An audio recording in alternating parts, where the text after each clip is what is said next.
换个衣服换到浑身大汗，我感觉我的运动量已經夠了。今天的節目就到這裡結束了啊！大家好啊，我衰咧。今日我哋要去體驗潛水 Let's go。就喺呢度啦。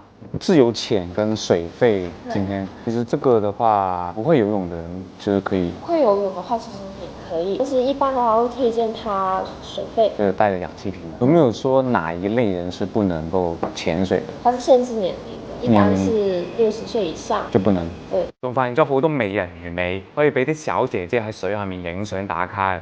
嚟得比較早又包場啊！好，我們去換衣服。本來就應該這麼緊的嘛，肉乾。換個衣服換到渾身大汗，我感覺我的運動量已經夠了。今天的節目就到這裡結束了。教練先喺岸上介紹咗所有嘅設備同埋用法之後，我哋就準備落水啦。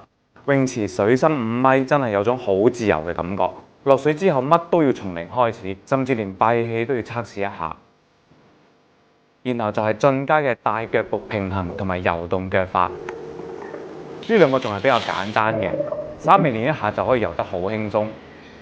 最難嘅係潛入水入面，需要一啲技巧，比較考驗水性同埋肺活量。我試咗好多次都做唔到，一直潛喺水入面。都有可能係因為嗰日有啲感冒，比較難平衡耳壓，深少少個耳仔就會覺得痛。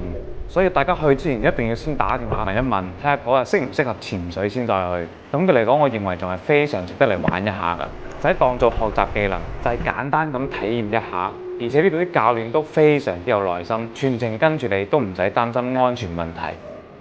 還是沒有學會過，挺好玩的。